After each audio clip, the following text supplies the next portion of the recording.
The broadcast is now starting. All attendees are in listen-only mode. Good afternoon, everyone, and welcome to this Change Board webinar, How to Drive Cultural and Strategic Transformation Through HR, sponsored by SuccessFactors. My name is Mary Appleton, and I'm Change Board's editor. We're delighted to be joined here today by David Bowes, Chief People Officer at WDS, who is going to talk about how technology can impact your organisation and how to manage its cultural impact. He'll be sharing the challenges his business faced in doing this and offering his advice on how you can build a business case for transformational change around talent. Before we begin, I'd like to run through a few guidelines. Throughout the webinar, if you'd like to pose a question or a comment to David, please enter this in the box on the right-hand side of your screen and click Send. There's an image now on the slide showing on your screen which shows you how to do this. We'll be taking questions after the presentation, but please do feel free to pose your question at any time, and we'll try to get through as many as we can. We'll also be running a live Twitter feed throughout the webinar, so be sure to credit your tweets with the hashtag CBTrans. That's hashtag CBTrans. We'll also be recording the webinar, so we'll send you a link to the full recording in the next few days. In a moment, I'll hand over to David. David has worked for WDS since 2003. He leads the HR and OD function and is responsible for ensuring the organisation as a whole develops in line with the business strategy. So, over to you, David. Thank you, Mary. Hello, everybody. Good afternoon or good morning, wherever you may be. As Mary pointed out, I've been with WDS since 2003, but actually, a little bit more background. I've been in the sort of HR organisation development function for about 7 of those years, or for the last 7 years. But I came at HR via general management with some business development and some M&A type roles as well.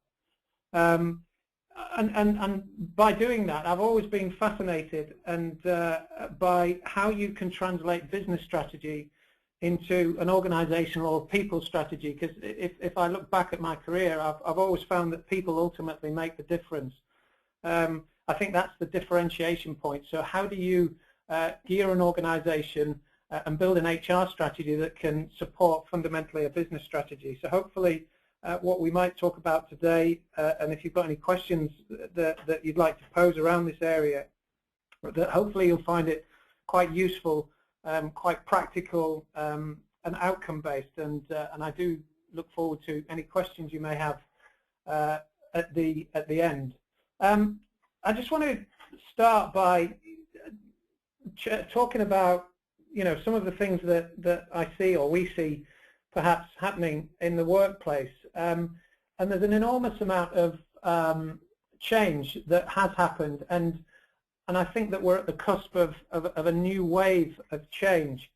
A lot of the drivers behind this are to do with globalization and technology that's going to enable new ways and new ways of working. And I think that as an HR function, we're going to be impacted in a variety of different ways by taking advantage of it, but also dealing with some of the fallout and the impact of that change.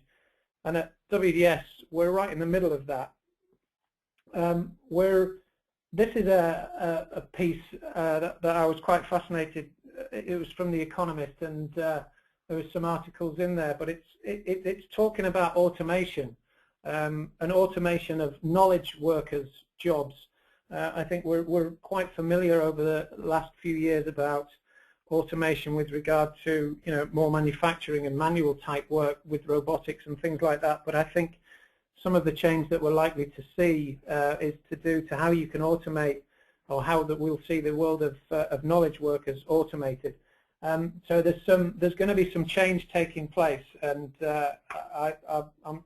I'm interested to often think about how well or how geared up we are as a function and as businesses and as countries and governments to take to deal with some of the change that we're likely to see. So I'm going to talk about cultural change and transformation, technology transformation through HR. So hopefully I'll make it as practical as I can and talk about how we did things and how the approach that we actually had. But first, again, just to talk very briefly about WDS, so for a bit of context as well. What do we do? Well, if you think about the last time, when people call in for a bit of technical support, whether that's to do with phones or equipment that you might have, you phone in for technical support. Generally, most people would rather not have that experience. They'd rather not have had to have made that phone call. And interestingly, a lot of people make a lot of money out of you and I making those kind of phone calls. We've often felt that there's got to be a better way of doing that, so we've been trying to continually over our point of differentiation has always been trying to understand why people need to contact a contact center essentially, and figuring out a better way that you could prevent problems from occurring before they actually occur, and by doing so you provide a far more cost-effective customer experience. And a far better one, interestingly, as well. So it's cheaper and better if you can understand where those pain points might be and apply strategies to prevent it. And we do that through providing outsourced services that allow us to capture data, but then applying technology and consulting earlier in the customer experience process. And we've been, we were an independent company, a privately held company, up until about 2 years ago when we were acquired by Xerox. That's a little bit about what we do. In terms of an agenda, I'd like to talk about what challenges we were facing, and then obviously what did we do to address the problems that we were facing. So what requirements did that lead to, and what did we learn? Probably the most important thing. What are the key takeaways that I'd like to share with the group today. So in terms of the problem that we were facing, I think the best place, as I mentioned earlier, is understanding and starting with a business strategy. So, our strategy essentially has been focused on, the telecoms market, but since our acquisition by Xerox, we're now broadening it out into different verticals. So, government, healthcare, pharmaceutical, financial services. Our model fundamentally can apply and should apply into different markets. We are a solution provider. Again, it's about understanding and improving customer experience. It means that we have a highly consultative sales approach, which requires lots of expertise, long sales cycles, and quite difficult sales cycles. And the performance metrics that we put in place around our business are all about developing longer-term, value-based relationships with customers. So I think understanding the market that you're operating in, understanding how you differentiate ourselves is a really important starting point. And what we did is we trialed this approach, or our approach, with 6 customers before we kind of bet the company on the approach or the value prop and the point of differentiation that we settled on. So we trialed it. We picked 6 customers, 2 from Asia, 2 from Europe, 2 from North America, and we tried to engage with them in a way that that was aligned and consistent with the approach that I've tried to describe. And by doing that, after about 8 or 9 months of working with these 6 customers, we learned a few things. We learned that the value proposition was right, that our strategy and our approach to the market was right, that if we got it right, customers wanted to buy what we had to offer, essentially. We also learned, quite importantly, that if we did it right and they bought it, it was very profitable for us. So we could make money by doing it. But we also learned that it was really hard work and it required unique expertise and talent. we learned that the talent that we had was very scarce, or the talent that we required was very scarce. So it was interesting that our limiting factor wasn't cash, as it is for many businesses. It wasn't the lack of customers. It was all to do with our ability to scale, and talent was our limiting factor. So this key challenge that we had, again, was about scaling. It was around talent. It was about acquiring talent, developing talent, and retaining the talent that we already had. And the good thing about that is that it meant that our destiny was in our hands, essentially. We weren't beholden to some external factor. It was all controllable within our destiny was in our own hand. But whatever we did to address this problem, we had to do it in a sustainable way. You know, we weren't trying to build a company to make it look good for sale or anything like that. We wanted to build a long-term sustainable company. And again, the enabler to do that was about developing talent and expertise. Now, in my job, I was thinking and scratching my head about this. This was about 2.5, 3 years ago, or thereabout, and because it prompted lots of questions for me personally, because people kept using this word expert. We need more experts. We need more talent. We haven't got enough experts, David. Go and hire them, and such like. So, and I started to think, well, what do you mean? What does this expert mean? And if we know what an expert is, who are they? You know, it started to prompt lots of different questions. And I did a little survey amongst some of the senior folks within the organisation, and I said, okay then, so we say we need experts. Who do we think the current experts are? How many have we got? And I got a list of names, and some people wrote 12 people down, but the most I had was 128. So there was a vast difference in what people were thinking was expertise, and this was the crucial thing that was going to make us, that we had to address, and yet we had no idea or no consistency, no common view. We weren't aligned, even as a senior team, around what this thing called expertise actually was. So how could I know who they were, or where to acquire them from, or who to retain, and such like? What are they expert in? Lots of interesting questions. Where are they? Where do I need them to be? Are they good enough?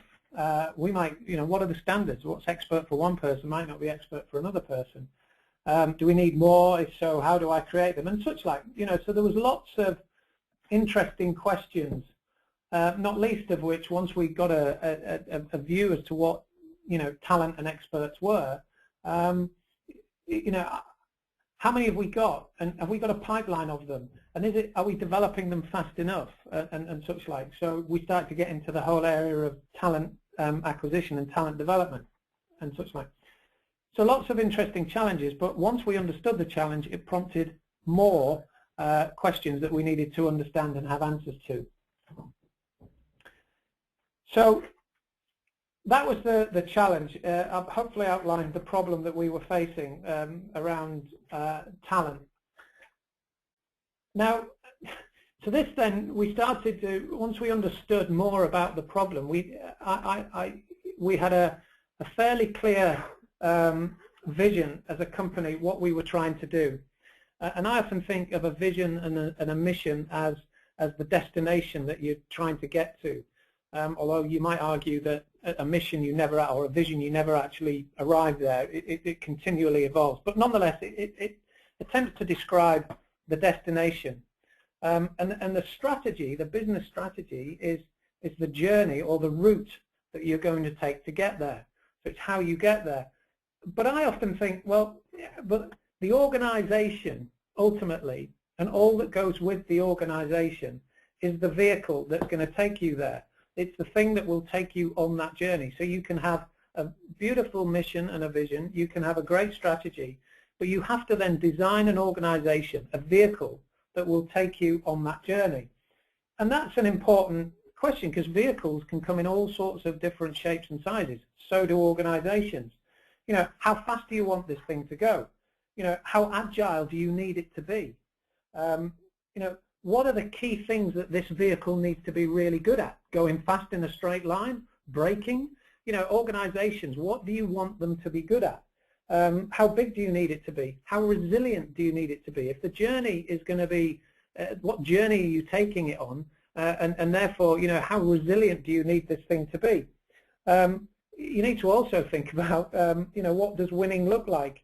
We could have designed an organization that was would make our business look very good over a 12-18 month period if we were beefing it up for sale. But we wanted to not just win a race, we wanted to win a long-term championship. So we had to design something that was far more sustainable.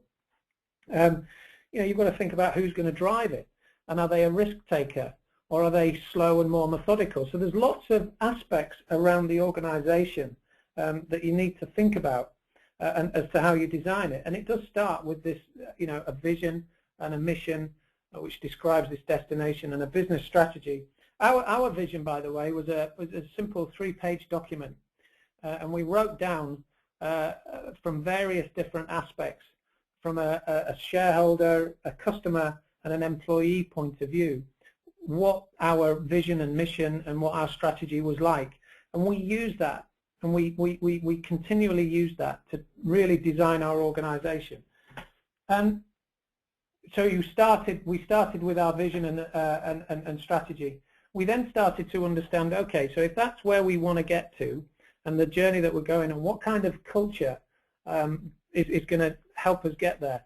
So what are the core behaviors that we are likely to exhibit and that we need people to exhibit within our organization? What kind of jobs do we need people doing in this organization? So we started to think about a library of roles that we needed to deliver this vision. We needed to understand accountability and competencies for each of those roles. So where do we want accountability to sit? Have we got all bases covered? Have we got all of the relevant accountabilities set up for our organization? We needed to bring them together into an organization structure that was global. What did that structure look like? How many layers did we have within it? We needed to think about standards for each step of an employee life cycle. So, what were the processes that we, HR processes that we needed to incorporate into our organization design, and what standards, or what measures, what metrics, what targets did we want for each part of that particular process. And we needed to do this globally to allow us to scale. So all of these things, all of these design elements, we incorporated and we built into our, and they form the heart of our employee life cycle. And I'm sure in your organizations you'll have everybody be doing resource planning to some extent or another, and we'll be hiring people and onboarding people and managing performance, and we'll be doing L&D and comp and ben and succession planning or moving on. But I think it's important to incorporate these design elements, these organizational design elements, into all aspects of whatever employee life cycle you're using. And that was, I think, an important aspect of what we were trying to do. And when we produced that, it led to the following technology requirements. Once we understood our organization, we started to think about what are our HR technology requirements. And the first thing was that it had to be global. And by global, I mean it had to be efficient, and it had to be aligned to what we were trying to do with our customers. And it had to also adapt to local law, local practice, local culture, and such like. It had to be simple. It had to map onto our entire employee life cycle. So I didn't want a different system for recruiting and a different one for performance management. I wanted one system, preferably, that could do everything that we needed. So I needed it to configure to our organization design, recognizing that some aspects of our design might be wrong, but so I was prepared to take best practice, but I needed it needed to be configurable to how we wanted to run our organization. Obviously, I needed it to be competitive in terms of price. And and I needed it to be self-serve, and the reason self-serve was important because part of our culture was about empowering people, about putting accountability into the hands of employees. So empowerment and accountability and transparency were important aspects of our culture. And so, you know, putting a self-serve tool into the hands of employees and managers was very important for us. I wanted it to be a single source of truth, and I needed it to integrate a single source of truth about employee data. I didn't want to be, you know, oh, well, this system says that we employ this people, or this system says that we pay that person that much. You know, I needed a single source of truth that I could rely on. And if it wasn't right in our system, then we needed to make it right. And if the processes around it were making the data in the system wrong, then we needed to look at those processes. But recognizing that employee data is useful and valuable in lots of different parts of the organization. So I needed to integrate with other systems, workforce management systems, financial systems, and such like. I needed a roadmap. We recognized that our organization was going to change, that technology was going to change, and that we needed to take advantage of that. So I wanted to work with somebody that had a roadmap, that had a vision, and that we're going to come to us with ideas about, think about this, or have you thought about that, or this is the new feature that we can do here. So I needed a roadmap, and obviously I needed fairly sophisticated reporting, and I needed it cloud-based. I didn't want any IT infrastructure or manage lots of IT platforms and such like. So those were the technology requirements, bluntly, that we were looking for. Now, in terms of impact, this is an interesting area. I think, you know, one of the questions that's often on our minds, I'm sure, is how do we demonstrate the value of an HR function, and certainly how do we demonstrate the value of investments that we're looking to make in technology. So what impact were we looking for? Well, here are some of the metrics, and I'll come on to this a little bit more in a bit more detail. You know, bearing in mind the challenge that we were facing as a business, it was about experts. So you know, one of the key impacts was making sure that we had the right number of experts in the right place at the right time. I wanted more higher performers, fewer lower performers, so I needed to understand about performance, I needed to measure, and I needed to you know, be able to deal with those issues. Retention of key talent and less attrition where it hurts. And I wanted to make better hiring decisions, and I wanted to fill more jobs internally. I wanted to create career paths for people. Improve productivity. So that was around, you know, getting people more aligned around the goals of the organization, empowering managers and employees, and that was going to lead to HR efficiencies as well. And obviously increasing employee engagement. I needed to reduce risk in terms of data integrity. I found it very difficult, you know, in our business, even though we were fairly small, 2,500, 2,700 people, albeit in 7, 8 different countries. Who are we employing and how much are we paying them? So I needed to make sure that we were that we were reducing the risk around data. I needed to develop talent, and I wanted to increase ultimately profit per employee. That, I think, margin per employee, I think, is something that we as an HR function can genuinely look to tap into, and particularly in our case when we're about developing talent, making that talent more valuable, more expert, if you like. A key measure of whether we're doing that is whether customers choose to utilize or buy that expertise in some way, shape or form. So the profit that we can generate per employee was a key metric. And the idea that HR, turning our HR into a profit center, recognizing that we could, I wanted to think about, you know, churning off talent. We were focused very much and have been focused very much on the wireless industry, but, you know, and I wasn't precious. If we couldn't provide jobs for good people for whatever reason, they wanted to live in a country that we weren't in, or we had sufficient of a particular role, and we weren't ready to broaden that out. Then I wanted to make them available to the market generally. So I wanted to think about, how can I provide talent, in this case, the wireless industry.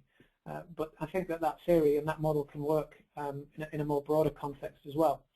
And we put all this lot together into a human capital scorecard. A bit more about impact. I won't dwell on this too much, but these were some of the more specific metrics that we use to measure. In this case, I'll go around the employee life cycle. So our recruitment and onboarding, we're trying to get a balance here. So not only is it time to fill and cost, per hire, but it's also about understanding how successful the employees that we bring into the organization onboard them. How successful are they? So there's a quality metric in there, as well as a cost and a time metric. So you're trying to create a more balanced view of the recruitment and onboarding process, and getting our recruiters to think about, really the quality as well as cost, and now that obviously creates tension, but and decision making. But those are the decisions that we have to make in business every day. The trade-offs between cost and time and quality and such like. When it comes to performance management, again, that employee engagement and margin per employee or profit per employee, these are the kind of metrics that we're using. And we're starting to introduce this thing called human capital, or the value of our human capital. I'd be interested, I think as a community, I look at our marketeers, and they've figured out a way that they can measure or value the intangible asset of a brand, and we often see it on on balance sheets of customers, of companies' accounts. The asset value of the brand, and I wonder whether or not that we could do the same for the asset value of our human capital. When we were acquired by Xerox, interestingly, there was a value placed on our tangible assets, so the financial, the cash flow, and various other things that you would normally use to value a company. But there was a value also placed on the human capital, and it was difficult for us or our partner, in this case Xerox, to put a value on that. So is there a way that we could put a value on human capital? And I think there is, but I think it's early days in terms of thinking about how we might do that. So I'd be keen to learn if people are thinking about that, and what thoughts people might have on that area. Learning and development, again, you'll see some metrics that are repeating themselves, but just are applied to different aspects of the employee life cycle. And then comp and ben, and then HR effectiveness. We're looking at HR cost as a percentage of gross profit, and the value of our human capital. And then we're trying, if we can understand our human capital value, how can we map that to our revenue forecast? So do we have enough? Have we got enough assets available to deliver that revenue forecast, or are we under or over? If we're over, maybe we've got assets that there can be sold, or maybe we're forecasting more revenue than we genuinely think that we've got the asset value to deliver against. So in which case we're going to have a resource crunch. So all of this, metrics are interesting, but I think that one thing that we've learned is you've always got to know what questions you want to ask, and so how much does it cost to hire for this particular person. But I think the key thing is not necessarily asking the same questions. I think it's important to let the data take you on a journey. When it begs lots of interesting questions as you get as you go on that journey. So be open-minded. Know what questions you want to have asked, but let the data take you on that journey. It will prompt interesting questions. Here's some of the things that we can do and have started to do. So this is around a particular role of a person. So this is the competencies that are required. for this particular role, so we need communication skills or level of market understanding. Now this is interesting, so we can now start to very practically put a measure on our L&D investment. So, you know, what problem are we trying to address? You know, in this case, you know, we've got a commercial issue here because we've got around analytics, you know, where we need more ability or more skill, a greater level of competency than we currently have in this particular person. So the actual is in red, and the role requires, you know, is in blue. Interestingly, it also points to the fact that maybe, you know, this person's got skills that we could use elsewhere. This person's got a level of commercial skill, as we've assessed them, that we can utilize for others. So how can we use this person to develop others in that particular area?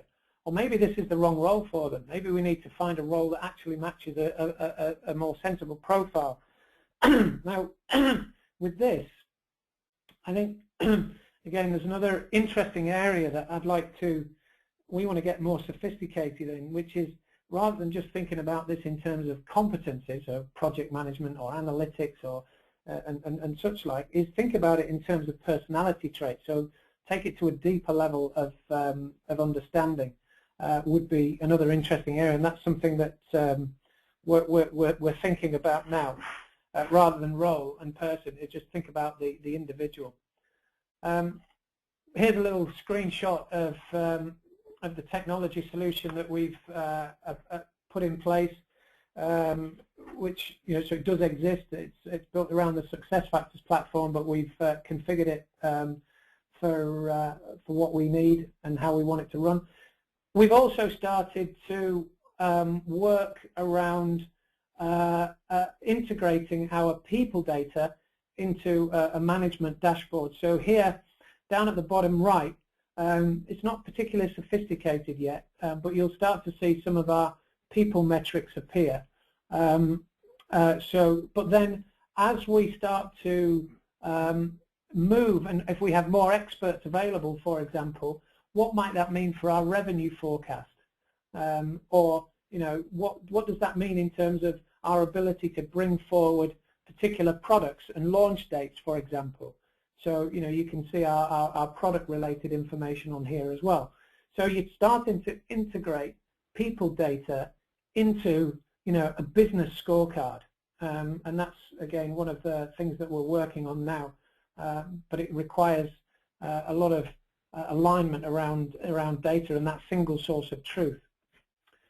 So what are our key lessons that I'd like to share with you, if I may? Well, I think the first one is, before we embark on any investment or any organizational sort of design process, whether that, you know, is going to lead to some investment in technology or not, I think it's really, really important to get to know your business, as I kind of described earlier on. You know, it's so fundamental. But to get to know your business, where are you going, what's the strategy, how do you want the organization designed to take you on that journey? So that's an important starting point. I think that we started spending money on our investment about 2 years ago, just over 2 years ago, when we started spending money. But a year before that, so about 3 years ago, we were ready to invest, and we went out to the market. And we put an RFP out there and did all that kind of stuff. And a couple of things happened. One was we won some business in the US, which meant that we were privately held, remember. So all of our working capital meant that we're going to be tied up in operating cash flow. So we needed to ramp for a particular contract in the US. So I didn't have any money to spend all of a sudden. The cash that we had got diverted elsewhere. But interestingly, our research into the market at that point meant that we'd learned that the technology really wasn't ready to meet our demands. Cloud-based technology was really sort of in its infancy. There wasn't a full service sort of solution out there. And we also realized, thank goodness, that we didn't really know our business. We were thinking about, right, let's go out and get some technology. And we hadn't really thought and really taken the time to understand how our organization was going to work, and therefore how we needed to configure the technology to deliver an organization that was going to take us on the journey that we wanted to go on. So it was very fortunate that we had to put a hold on it, and a year later we came back to the market. Technology had improved, the market had evolved. We had spent that year understanding our business, designing the organization, so that when we started spending money on the technology, we knew what we were after and we were ready to go. So I think it's important before you start is really get to know your business. I think there's another interesting question, and I'd like to pose a poll, if I may. And the poll is open now. So the question that I'd like to ask is, who decides about investments in HR technology in your organization? So who's got the budget, essentially, for HR systems within your organization? So I think is it your IT function? Is it HR function? Or is it some other entity, a finance department or something? I don't know whether I can show you the results of that poll, but hopefully people are voting as we speak.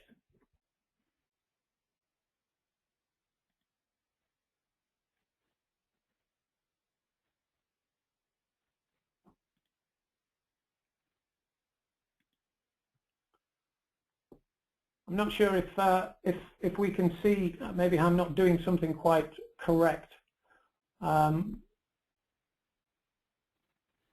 hopefully we should be able to see some results of that poll. So the question is about who's deciding, who ultimately has the budget for investments in HR information technology in your organization. Is it the IT function, is it the HR function, or does it reside? Hi David, it's Mary on the line. Hi Mary.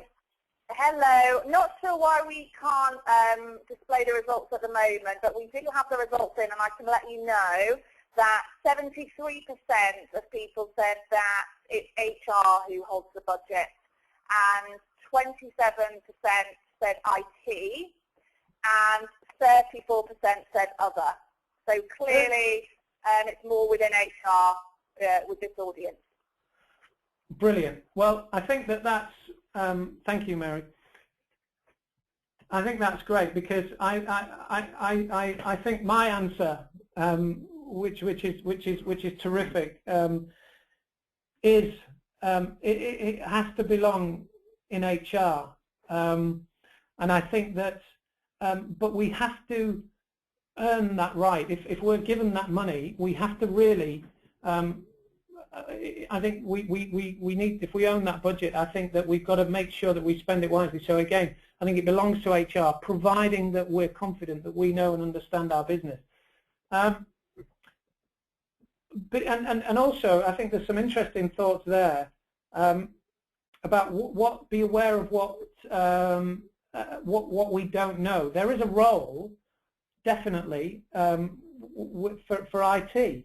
In all this, or in this area, there is new technology that's coming along, and I think IT can help, or new technology can shape requirements that we may not be aware of. I mean, in terms of our IT function, I mean, bluntly speaking, the thing that I need them for is, I need them to give, because it's all self-serve, I need them to give employees and managers access, so I need them to have a device with appropriate bandwidth, and I need to make sure that data is handled in a secure manner. Now that fundamentally has changed the role of IT over the last 5 years. It'd be interesting if we were sat here 5 or 6 years ago and we asked the same question, what results we might see. And I would argue that perhaps traditionally technology investments resided with the IT function more traditionally, but I think that has changed. Thank you for your input into that. I think the next thing that I wanted to talk about is how to is about getting the right team. And by the team, I mean, you know, you've got to get the vendor is a key part of that. You know, these days I think they bring a lot of expertise, a lot of value to the table, rather than just saying, look, here's a product. You know, there's a lot of value that they can add to the whole implementation process. So bring them into the team, make them a key part of the team. Obviously, you'll have people like project managers, your system administrators, and such like, and your users, the HR function, IT. So there's a variety of people involved in the team. And also, just make sure that everybody is aware of what you're buying. Are you buying a piece of technology, or you know, or are you buying outcomes? So you know, how are you going to measure this? And make sure you've got a commercial model, particularly with your vendor, around aligning your outcomes to that. So you're buying technology or outcomes, and make sure the team are involved in, you know, are very aware of what it is that we're buying. I think moving at pace is really important, but recognizing that you can't have everything from day one. You know, these things, there's always going to be a compromise. If you want to move at pace, then you know you can't have everything from day one. So again, comes back to the point earlier about having the right team and making sure that everybody, all the relevant stakeholders, are involved and very well aware of that. And this point about pace and recognizing that we can't lead to a range of implementation principles that I just wanted to share with you briefly. So as we went through our implementation process, we had some guiding principles, and they were, firstly, that whatever we did as regards the system and configuration and such like, it was going to be global unless it physically can't be. And the only reason it couldn't be global might be because of legislation, you know, there was, or currencies, for example, and you know, different formats of national insurance or social security numbers and things like that. So it would be global and consistent and aligned and simple unless there was a fundamental reason that it couldn't be. And that allowed us to then act a lot quicker and make decisions a lot quicker. We had the approach of iterating, trying something, learning, and then enhancing it. So we used facts based on an iteration process to know where we needed to change things. So recognizing we wanted to walk before we could run. So we were putting, you know, we were configuring something, trying it, not trying to build the most beautiful thing, but then trying to get it into the hands of some stakeholders, get some wins, and learn from that and iterate. And that was an important, you know, part of the process as well. So that iterative approach. And again, the technology that's available nowadays allows that approach to happen. Certainly the methodology that we went through, it was a very iterative approach. We went through at least 3 iterations, I think, you know, and even more as you're deploying different modules. So iterate. Make it clear that there's a single source of truth for employee data. So there were no other systems out there that had employee data that was core to what we were trying to do, whether that's in a payroll system or other systems. We needed to feed those systems rather than have them be fed by other systems when it came to employee data. And again, aligned to our culture, where we were trying to think about workflow design and you know, accountability. So where is decision making? We were trying to empower employees and managers, which was aligned to our culture around transparency, around accountability. You know, transparency. You know, you've got the accountability, but be aware that everybody can see what you're doing. So you know, you know, it's very transparent. So we're putting accountability into the hands of people and empowering people and delegating and pushing responsibility as far down the organisation as we can, but making it very transparent. So that we designed it with, you know, that culture in mind when you're thinking about workflows. Other organisations might have done it entirely differently for the right reasons. You know, there might be greater levels of command and control for obvious reasons, depending on again, what strategy and what business you're in, and such like. I can imagine a bank, for example, might be somewhat different. So these were some of our implementation principles that helped us guide decision making, that allowed us to act at pace, or enabled us to act faster than perhaps we could do. And we went from signing a contract to going live, fully configured across our full employee life cycle in 6 months, I think. And then we rolled it out to all of our different countries in the following 3 months. I think another interesting key lesson is always know what questions you want answers to. So understand what metrics you're using to justify, to value the investment that you're making. But again, be open. Let the data take you on a journey. You'll get masses of data, and be aware of that. Be open to that, and have an inquiring mind, and let that data take you on a journey. Have good analysts around you. If data's not your thing, get good people that have got an interest in data, and see where that takes them, and be open to the kind of analysis and what insight it might derive for you. I think that recognizing that it is a journey, things will change. We're changing what we do, how we do it, all the time. I think you've got to embrace that, and get people around the organ to embrace that, and be brave or stupid. I'm not sure what the difference is at times, but you've got to start. You've got to take your foot off and go. But recognize that change will happen. We had issues around absence. We didn't have all the absence functionality that we wanted, and we weren't going to wait for that. We were just saying, well, let's get started. Change will happen. It's a journey. We'll get it further down the track, and such like. So recognize that it is a journey, and that things will change, and start by doing something. Again, it comes back to that iterative approach.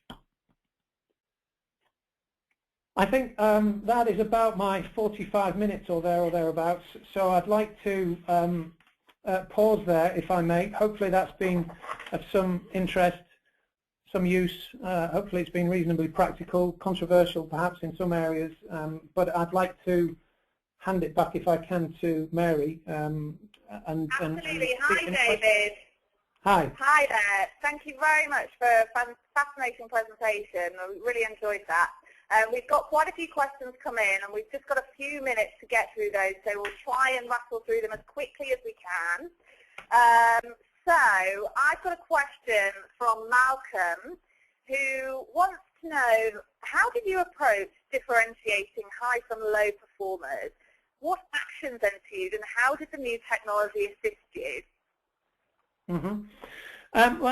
So differentiating high and low performers. Well, I'd come back to the organizational design. So for each role and standards, for each role that we said, look, these are the roles that we have in our organization. For each role, we've set very clear accountability for what outcomes we expect that role to deliver.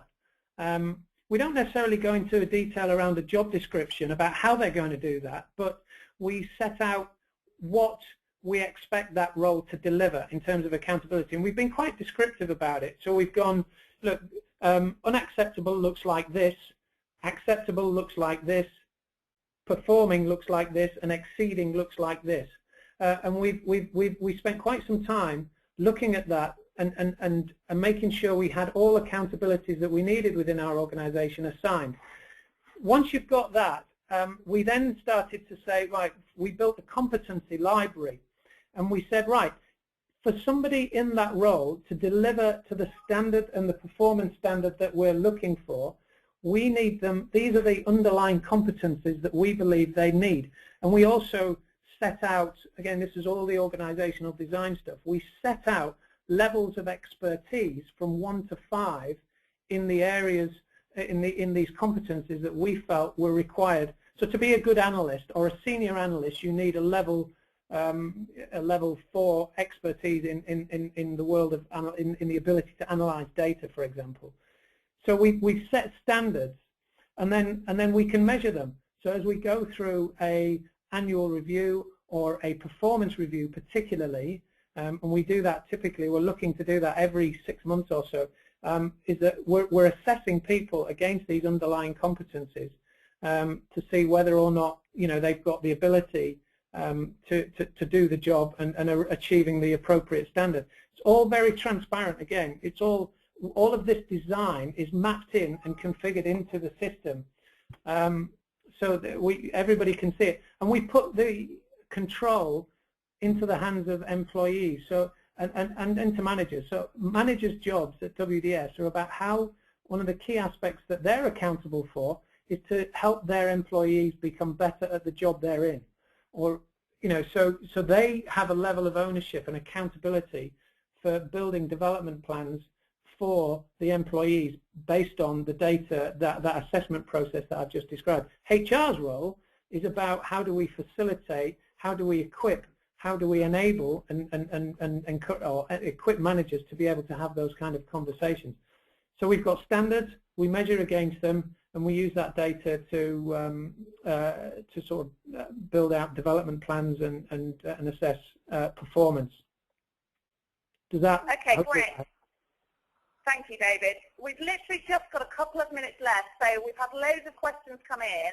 I'm sure David would be delighted to take questions after the webinar because we're not going to be able to get through everything. But David, I just have one really quick question from you from May, who's asking, when it comes to a single source of truth for employee data, in WDS, does HR own the input or the business?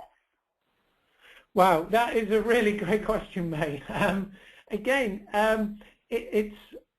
well, I don't distinguish, HR and the business. I'm not sure I distinguish that as clearly as that. There are certain data that we capture that HR input. So things like bank account details and certain, sorry, not bank account details, but certain pay, for example, what we pay somebody, that's information that we in the HR team would put in. So we input, the HR function inputs a certain amount of data. However, we also empower employees and managers to input data for themselves. We want employees to take ownership of data about them. So, for example, if there's been a change of address, why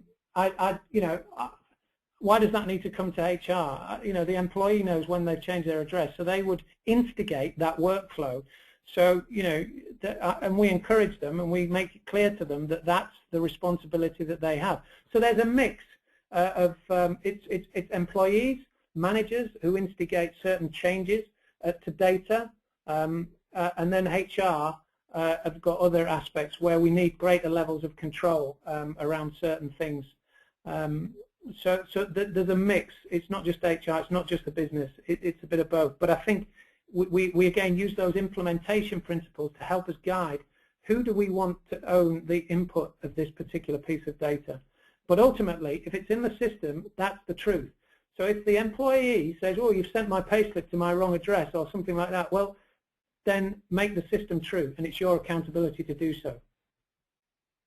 Okay, fantastic, David. Thank you very much indeed. I'm afraid we're fast running out of time. We have got quite a bank of questions building up, so we will facilitate a Q&A for you to answer the remaining questions that have come in, because there's some really good questions that have come in. Great. I'd just like to say thank you very much, David, for that presentation. It's just a reminder to everyone on the line that we'll be sending out the recorded version of the webinar in the next couple of days, so please do look out for that. Once again, thank you very much for taking the time to join us today. To David from WDS and to our sponsors, SuccessFactors. As David mentioned, if you do have any questions, please do contact him. Contact details are up on the screen now. Or if you have any feedback on the webinar that you've heard today, please do contact me, Mary@changeboard.com. Okay, that concludes today's session, and thank you very much for attending. And we look forward to seeing you on another Changeboard webinar very soon. Have a very good afternoon.